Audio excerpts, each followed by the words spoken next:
जय जगन्नाथ भाई मैंने मु विश्वरंजन पंडा आपन स्वागत करुच्ची ओडिशा काउ फार्मिंग को आशा करते आपण मैंने भल थे। तो मु कि भल ना बहुत दिन पर वीडियो कर बहुत सारा समस्या से लगी वीडियो करे पार नी तो वीडियो बनी रुहतु कौन कौन मोर समस्या देखते यही मास बहुत समस्या लगी रही खाଇବା ପିଇବା ଗାଈଙ୍କ ଦେହ ଖରାପ ବି ହେଇଥିଲା ଭିଡ଼ିଓ ବି ଆସିପାରୁନଥିଲା ଦେଖନ୍ତୁ କଣ କଣ ସମସ୍ୟା।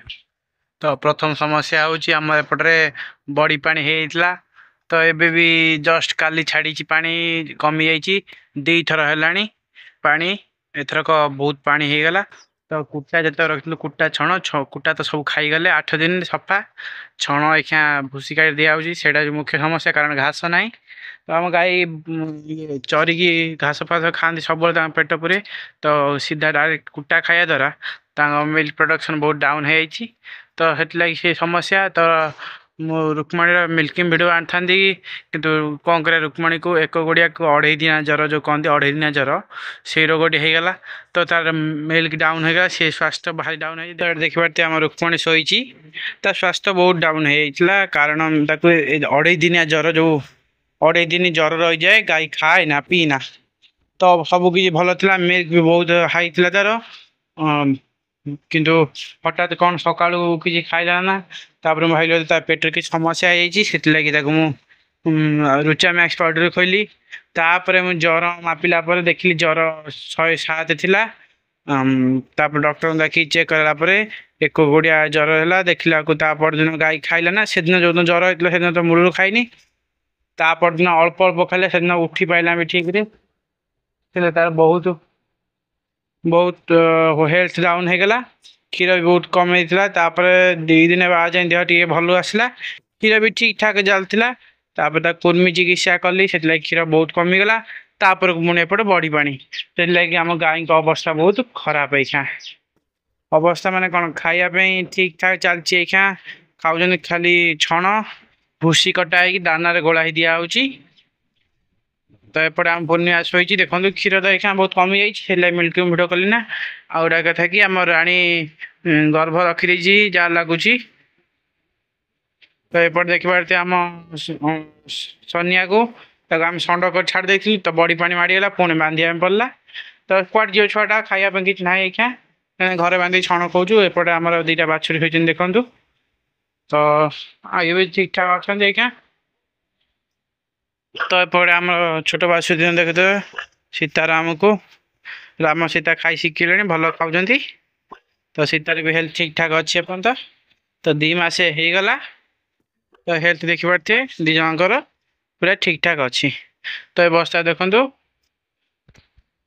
तो देखो ये भूसी कटा हो मेसीन रे ये भूसी कटा है गाई को दाना गोलाई दिया बढ़िया भिड आनी किपर गाई को देले गाई रखिए जो ठीक ठाक हेल्थ भी मेंटेन देखिए आम सीता तपटे आम शांति देखो आम शांति आज क्षीर देला ना छड़े गला देसी गाई रखले प्रोब्लेम ये 8-9 मास 10 मास पर्यंत क्षीर देवे गर्भ 3-4 मास पर से क्षीर कमेदेवे कमेदेला क्षीर कमीगला जो देला ना क्षीर तो आम सी राधा को देखी पारे तो 7 मास गर्भ हो गला तो स्वास्थ्य भी बाग है ना कारण घास फास खाई आर भल स्वास्थ्य होता तो घरे बंधा आम जेहेतु गाई बुला चरा गाई स्वास्थ्य जो घास बुल खाते से भल स्वास्थ्य लगे तो ये तथापि चलनी अच्छी देखा जाओ आउ 2 मास अच्छी देखा पानी छाला पर चरे चरवे देखो ये पानी है देखो सब आम जो बिल मक्का लगी से सब बिल देखो केते पानी तो पानी आसी एत आड़ ऊपर था तो काली कमी जाइए पानी तो आगू लघुचाप अच्छी देखा जाऊ कौन हो पुणी पानी हो एपट देखो आम माणिक आम चांद तो 2 जन स्वास्थ्य ठीक ठाक अच्छी माणिक भी क्षीर कमे देती ऑल ओवर सब गाई क्षीर कमे देती तो ये वर्षा हो ओदा होती तो ये असुविधा बहुत प्रकार असुविधा कि घास आम कते ना घास थे असुविधा हो था खाली छण पर गाई मैंने निर्भर अच्छा तो से लगी भी मु भिड आनी नी तो बहुत प्रकार समस्या डेयरी फार्मिंग लाइन अच्छी तो किसी लोग ये छण देख छण रखी ये कमी बहुत अल्प अच्छी से लगी भी छण सर्टेज अच्छी ତ ଖୋଜୁ ଯୋଉ ଛଣ ମିଳେ ବି ଆଣି 1000 ଛଣ ବି ଆଣିବୁ କାରଣ ଆଗକୁ ପୁଣି କହି ହଉନି ପୁଣି ବଢି ପାଣି ହେଇପାରେ କାରଣ ଲଘୁଚାପ ବି ଅଛି। ତ ଏ ପାଣି କମିଗଲେ କିଛି ଅସୁବିଧା ନାହିଁ ଆମର ସୁପର ନେପିୟର ବାହାରି ପଡିବ ରେଡ୍ ନେପିୟର ବି ଆଣିଛି ମୁଁ। ତ ଆଗକୁ ରେଡ୍ ନେପିୟର ବି ଆପଣମାନଙ୍କୁ ଯୋଗେଇଦେବି ଯାହା ଦରକାର ଚାରା ହେଇସାରିଲା ପରେ। ତ ଏଇଭଳି ଅସୁବିଧା ସବୁ ଥିଲା ସେଥିଲାଗି ମୁଁ ଭିଡ଼ିଓ କରିପାରିନଥିଲି ଭାଇମାନେ କମେଣ୍ଟ କରିଥିଲେ ଭିଡ଼ିଓ ପଡ଼ି ଆସିବନି କି ତ ଏଇଆ ଅସୁବିଧା। ତ ସେଥିଲାଗି ଦେଖନ୍ତୁ ଗାଈ ଯେତେବେଳେ ସୁସ୍ଥ ରହିବ ଖାଇବା ଠିକ୍ ଠାକ୍ ରହିବ ତ ଭଲ ଲାଗିବ ଭିଡ଼ିଓ କରିବା ପାଇଁ। ତ ଗାଈ ଟିକେ ଅସୁବିଧାରେ ଅଛନ୍ତି ଆମକୁ ଭଲ ଲାଗୁନି ଭିଡ଼ିଓ ଜଣେଇବେ କ'ଣ କହିବି ସମୟ ବି ମିଳୁନଥିଲା। ତ କ୍ଲିପ୍ ଲଗେଇଦେବି କୋଉଟା ଡଙ୍ଗାରେ ଯାଇକି ଖେଳିବା ପାଇଁ ପଡୁଥିଲା 9ଟା ସୁଦ୍ଧା ଆମ କାମ ସରିଯାଏ ଯେତେବେଳେ ତ ଆସୁ ଆସୁ 12ଟା ଡଙ୍ଗା ଯିବା ଆସିବା ଘଣ୍ଟେ 2 ଘଣ୍ଟା ଲାଗୁଥିଲା। ତ ଭିଡ଼ିଓ କ୍ଲିପ୍ ଲଗେଇଦେବି ଡଙ୍ଗାରେ କେମିତି ଯାଉଛି।